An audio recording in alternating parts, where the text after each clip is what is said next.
Welcome to oasis biology.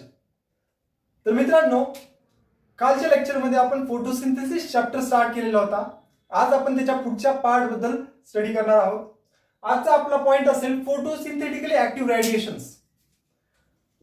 काल आपण पाहिलं की प्रत्येक लाईट जी सन पासून इमिट होत आहे ती पृथ्वीवरती पोहोचल्यानंतर ती एका वेव्ह फॉर्म मध्ये ट्रॅव्हल करते. अशा वेव्ह फॉर्म मध्ये लाईट ट्रॅव्हल करत असते. According to the studies, light म्हणजे नेमकं काय आहे? लाईट म्हणजे काय?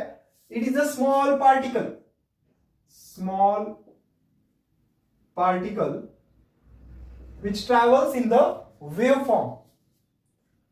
मग हे जे स्मॉल टायनी पार्टिकल्स आहेत यांना आपण म्हणतो फोटॉन्स.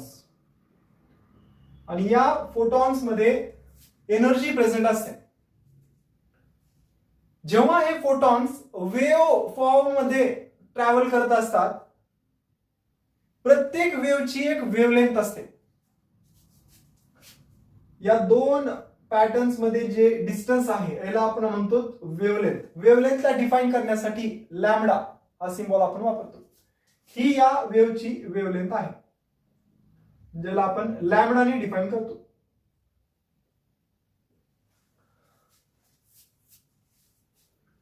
प्रत्येक लाईट हे आपण वेव्हलेंथने डिफर करतो. मग पृथ्वीपर्यंत पोहोचणारी जी विजिबल लाईट आहे ती एका स्पेसिफिक वेव्हलेंथच्या रेंज मध्ये प्रेझेंट असते. आणि त्या स्पेसिफिक वेव्हलेंथची range 300 nanometre to 700 nanometre differ करते. हे पॉइंट्स आपल्याला माहिती आहे. यामध्ये आपल्याला समजतं की एखादी लाईट जी आहे ती फोटॉन फॉर्म मध्ये ट्रॅव्हल करत असते आणि जी वेव्ह फॉर्म करते त्या वेव्हची एक लेंथ असते. मग त्या वेव्हलेंथ नुसार लाईट्स हे व्हॅरी करतात. मग आपला आजचा जो टॉपिक आहे तो आहे photosynthetically active radiations. Photosynthetically active radiations म्हणजे अशा वेव्हलेंथच्या लाईट्स ज्या लाईटच्या प्रेझेन्स मध्ये प्लांट फोटोसिंथेसिस करू शकतो. त्या रेडिएशन्सला आपण फोटोसिंथेटिकली ऍक्टिव्ह रेडिएशन्स म्हणतो. मग जेव्हा प्लांट फोटोसिंथेसाइज करतो, ज्या वेव्हलेंथच्या रेंज मध्ये करतो ते वेव्हलेंथ आहे 300 नॅनोमीटर टू 700 नॅनोमीटर्स. याच वेव्हलेंथच्या रेंज मध्ये प्लांट फोटोसिंथेसिस करू शकतो. त्यामुळे आपण या रेंज मध्ये प्रेझेंट असणारे जेवढे काही लाईट्स आहेत, मग वेव्हलेंथ नुसार त्या त्या लाईटचा कलर चेंज होतो. त्या कलर्सला आपण ओळखतो. सगळ्यांना आपल्याला माहिती आहे, violet, Indigo, blue, green, yellow, orange, red या लाईट्सला आपण ओळखतो. हे लाईट्स वेगवेगळ्या कलरचे का आहेत? कारण त्यांच्या वेव्हलेंथ डिफर करतात. त्यांच्या वेव्हलेंथ नुसार वेगवेगळे कलर्स आहेत. एक सायंटिस्ट होता, सायंटिस्टचं नाव एंगलमन. या सायंटिस्टला वाटलं जी विजिबल लाईट आहे, आपण एक सनलाईटचा सोर्स घेतला किंवा एखादा कोणत्याही विजिबल लाईटचा सोर्स घेतला, आता या विजिबल लाईट मध्ये लपलेले आहेत ते वेगवेगळे कलर्स.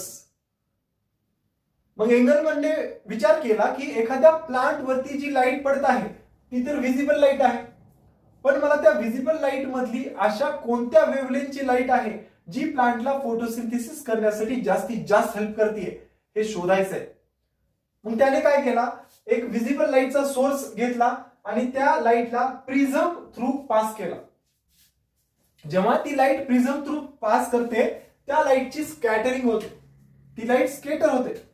आता स्कॅटरिंग ऑफ लाईट म्हणजे इथून लाईट जी डिफरन्शिएट झालेली आहे, म्हणजे प्रत्येक मोनोक्रोमॅटिक लाईट ही डिफरंट झालेली आहे.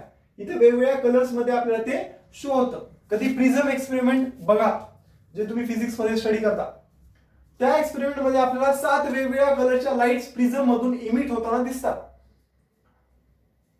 मग या सायंटिस्टने काय विचार केला, जे प्रिझम थ्रू निघणाऱ्या लाईट्स आहेत त्या प्रत्येक लाईटला एका स्पेसिफिक कंपार्टमेंट मधून पास करायचा विचार केला.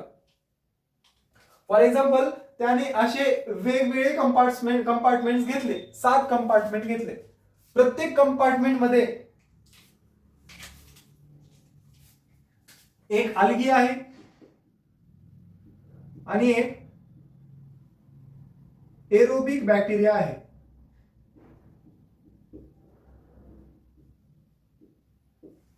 एक अल्गी ठेवलेला आहे आणि एक एरोबिक बॅक्टेरिया प्रेझेंट आहे. सॉरी. जेव्हा स्पेसिफिक वेव्हलेंथची लाईट त्या अल्गीवरती पडेल, अल्गीवरती पडल्यानंतर अल्गी फोटोसिंथेसिस करेल. जसं अल्गी फोटोसिंथेसिस करते त्याचप्रमाणे ऑक्सिजन इमिट होतो, ऑक्सिजन रिलीज होतो. ती अल्गी काय करते? ऑक्सिजन रिलीज करते. ऑक्सिजन रिलीज केला याचाच अर्थ काय? या बॅक्टेरियाला ऑक्सिजन मिळतो. हा एरोबिक बॅक्टेरिया आहे. म्हणजे जर त्या कंपार्टमेंट मध्ये ऑक्सिजन प्रोडक्शन होत असेल तर त्या एरोबिक बॅक्टेरियाची संख्या वाढेल. मग असं त्याच पद्धतीने त्या सायंटिस्टने प्रत्येक कंपार्टमेंट मध्ये एक स्पेसिफिक वेव्हलेंथची लाईट पास केली. आता पहिल्या कंपार्टमेंट मध्ये व्हायलेट लाईट चालली आहे प्लांट फोटोसिंथेसिस करायला, आणि रेड डॉट्स मध्ये जे दाखवत दिसायलंय ते आहे एरोबिक बॅक्टेरिया. मग प्रत्येक कंपार्टमेंट मध्ये आपण अशाच पद्धतीने एक ग्रीन अल्गी प्लस एक एरोबिक बॅक्टेरिया ठेवलेला आहे. आणि त्या एरोबिक बॅक्टेरियाची संख्या आपण स्टडी करतोय. कोणत्या कंपार्टमेंट मध्ये जास्तीत जास्त एरोबिक बॅक्टेरिया आपल्याला दिसतील किंवा कोणत्या कंपार्टमेंट मध्ये मॅक्झिमम ऑक्सिजन इव्हॉल्व्ह झालेला आहे, यावरून आपल्याला समजेल की कोणत्या वेव्हलेंथच्या लाईट पासून जास्तीत जास्त फोटोसिंथेसिस घडू शकेल किंवा प्लांट बॉडी अशी कोणती लाईट आहे जी जास्तीत जास्त ऍब्सॉर्ब करते. यावरून एंगलमॅनने दोन स्पेक्ट्रम्स डिफाईन केलेले आहेत. एकाला आपण म्हणतो ऍब्सॉर्प्शन स्पेक्ट्रम, एकाला म्हणतो ऍक्शन स्पेक्ट्रम. या पूर्ण लाईट्स या कंपार्टमेंट मधून पास केल्यानंतर आपल्याला हे समजतं की प्लांट बॉडीमध्ये मॅक्झिमम ऍब्सॉर्प्शन कोणत्या लाईट मध्ये होतं. तर या एक्सपेरिमेंट थ्रू यांनी डिफाईन केलं. हा आपण एक ग्राफ बघतो, हा ऍक्शन स्पेक्ट्रम आणि ऍब्सॉर्प्शन स्पेक्ट्रमचा ग्राफ आहे, ज्यामध्ये आपल्याला अगोदर आपण ऍब्सॉर्प्शन बघूया. कोणत्या वेव्हलेंथची लाईट मॅक्झिमम ऍब्सॉर्ब झालेली आहे. जेव्हा ही लाईट या लाईट्स या अल्गीवरती पडतात तेव्हा जास्तीत जास्त ऍब्सॉर्प्शन कोणत्या लाईट मध्ये होतं. इथं आपल्याला ब्लॅक कलरचा जो ग्राफ दिसत आहे हा डिफाईन करतोय ऍब्सॉर्प्शन स्पेक्ट्रम, ज्यामध्ये 400 नॅनोमीटर मध्ये इथे मॅक्झिमम ऍब्सॉर्प्शन दिसत आहे. Maximum absorption. आणि या रेंज मध्ये जी लाईट प्रेझेंट असते ती लाईट असते ब्ल्यू कलर. जेव्हा वेव्हलेंथ वाढत जाते, वेव्हलेंथ वाढत असताना हे ऍब्सॉर्प्शन कमी व्हायला आणि परत 700च्या रेंज मध्ये इथे ऍब्सॉर्प्शन जास्त दिसायला. म्हणजे ब्ल्यू नंतर जर मॅक्झिमम ऍब्सॉर्प्शन कुठे दिसत असेल तर ते आहे रेड रिजन मध्ये, आणि सगळ्यात कमी ऍब्सॉर्प्शन कुठे दिसत आहे तर ग्रीन मध्ये. तर याचा रेशिओ मी असा लिहू शकतो का? ऍब्सॉर्प्शन, जेव्हा आपण ऍब्सॉर्प्शन पाहतो तेव्हा maximum absorption in blue, then in red and then in green, असा रेशिओ आपला येऊ शकतो. आपण जेव्हा ऍब्सॉर्प्शन स्टडी करतो मॅक्झिमम ऍब्सॉर्प्शन कोणत्या कलर मध्ये होत आहे? ब्ल्यू कलर मध्ये. ब्ल्यू कलर रेंज कुठे येतं? या रेंज मध्ये. सॉरी, तर 400 या रेंज मध्ये 400च्या रेंज मध्ये कोण येतं? ब्ल्यू कलरची लाईट येते. 700च्या रेंज मध्ये कोण येतं? रेड कलरची लाईट येते. आणि ग्रीन कलर हा सेंट्रल पार्ट आहे ज्याच्यामध्ये कमीत कमी ऍब्सॉर्प्शन आहे. मग तुम्हाला फक्त नीट साठी जर कोणता स्पेशलाइज्ड लाईट रेंज माहिती पाहिजे तर ब्ल्यू, रेड आणि ग्रीन. ब्ल्यू मध्ये जास्तीत जास्त ऍब्सॉर्प्शन, त्यानंतर रेड मध्ये आणि त्यानंतर ग्रीन मध्ये. ग्रीन मध्ये सगळ्यात कमी ऍब्सॉर्प्शन आपल्याला पाहायला मिळतं. आणि ही रेड लाईट, हा जो ग्राफ दिसत आहे तुम्हाला रेड कलर मध्ये, हा डिफाईन करतोय मॅक्झिमम फोटोसिंथेसिस किंवा रेट ऑफ फोटोसिंथेसिस, ज्यामुळे मॅक्झिमम बॅक्टेरिया कोणत्या कंपार्टमेंट मध्ये सापडल्या. याला म्हणतो आपण रेट ऑफ फोटोसिंथेसिस. याचा रेशिओ बघूयात आपण. सगळ्यात जास्त जर कुठे आपल्याला रेट ऑफ फोटोसिंथेसिस दिसत असेल तर ते या रेंज मध्ये दिसत आहे, जिथे आपण रेड फोटोसिंथेसिस रेट जर बघितला तर रेड मध्ये मॅक्झिमम रेट दिसतोय, त्यानंतर ब्ल्यू मध्ये, त्यानंतर ग्रीन मध्ये. हा रेशिओ असा आहे, red, blue, green. Action spectrum म्हणल्यानंतर आपण म्हणायचं की rate of photosynthesis is maximum in red than in the blue and lowest in the green. दोन्ही ऍक्शन आणि ऍब्सॉर्प्शन मध्ये ग्रीन हा सगळ्यात शेवटी येईल. फक्त ऍब्सॉर्प्शन स्पेक्ट्रम जेव्हा आपण स्टडी करतो तेव्हा ब्ल्यू मध्ये मॅक्झिमम आहे, त्यानंतर नेक्स्ट काय आहे, रेड आहे. आणि जेव्हा आपण ऍक्शन स्पेक्ट्रम बघतो तेव्हा rate of photosynthesis is greater in red than in blue and then in the green. या रेशो मध्ये आपण लक्षात ठेवायचं. ठीक आहे, तर हे होतं फोटोसिंथेटिकली ऍक्टिव्ह रेडिएशनची इन्फॉर्मेशन.